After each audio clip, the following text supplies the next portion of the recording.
Hi guys! Sa pagbabalik na naman natin ng Reyna ng Kusina, naku na lang matagal ako nawala kasi nag-busy ang Inday. So ngayon magluluto tayo ng nilagang baka, buto-buto at saka kunting laman lang.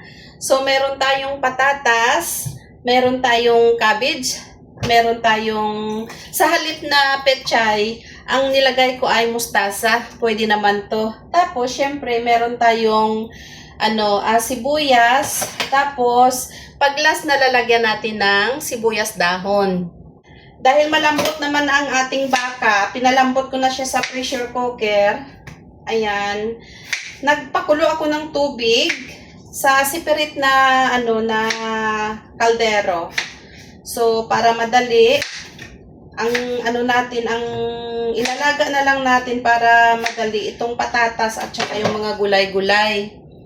Ayan, kung nakikita nyo, nagpakulo ako ng panibagong tubig at saka yung sabaw ng pinagkuluan. Nilagay ko dito para yung lasa. So, nandyan na yan yung sibuyas. Lalagyan natin ng patis. Ako naglalagay ng patis pag sa nilaga. Kayo ba? Tapos, ilalagay ko na ang ating patatas kasi malambot na nga yung ating baka. Ito na yung ating baka, napakalambot na. Hindi ko na inano kasi baka magdurog-durog eh. Ayan napakalambot na. Magko-corn beef na yan mamaya. Yung mga bata, gusto nila ang cabbage. Ako naman, gusto ko sana pechay kaso wala. So dahil mga bata sila, gusto nila yung maliliit lang na hiwa. Ako kasi pag malalaki, nalaglag pa.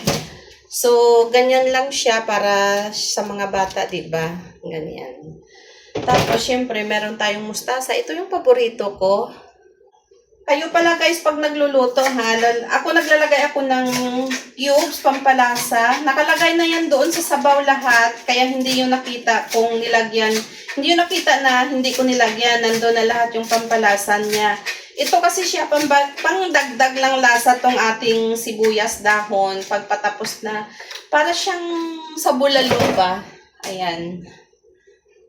Paalala palagi, pag naghugas ng gulay, ibababad ng maigi kasi maraming mga pesticide na dumadapo sa dahon. Ayan, binababad ko siya bago ko siya ilagay sa ating niluluto. Meron pala akong nakalimutan kasi kaming mga Bisaya naglalagay ng luya sa nilaga. So wala tayong luya, may powder ginger ako.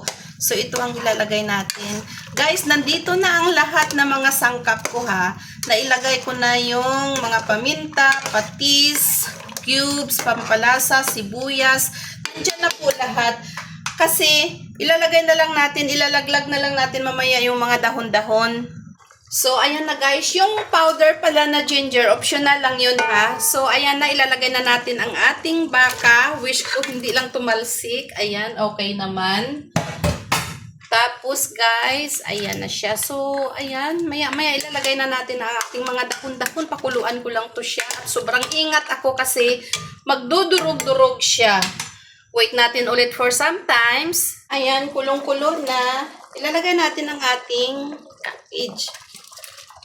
Damihan ko na lang tong cabbage. Tapos yung dahon-dahon mamaya. Dalawang lagay ko siya pag may kumain ulit. So, ayan na. Masarap to. Paborito ng mga anak ko tong cabbage. So, yung lasa niya okay na. Ayan. Ganun lang kadali guys ang ating nilagang baka. So, ilalagay na natin ang ating mustasa.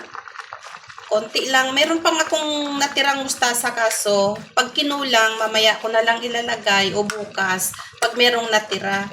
So, ganito lang guys ang buhay namin dito sa bundok kasi alam mo hindi nyo pa pala nakita taga bundok talaga kami. So ayan guys, tikman natin. Sarap, napakasarap para sa amin, napakasarap kasi simple lang naman talaga kami.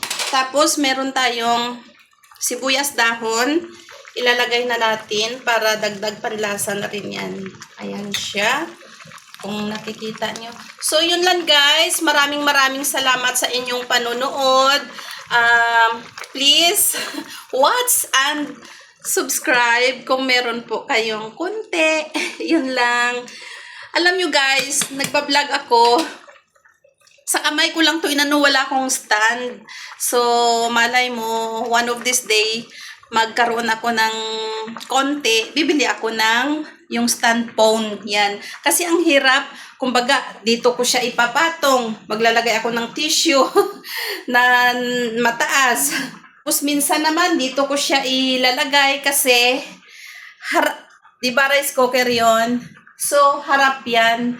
Minsan, hindi na masyado makita, kaya nahirapan ako. So, yun lang guys. Maraming salamat sa inyong panonood. Ang munting Reyna ng Kusina. Patayin na natin. Yan. So, bye-bye! Ingat kayo palagi. God bless.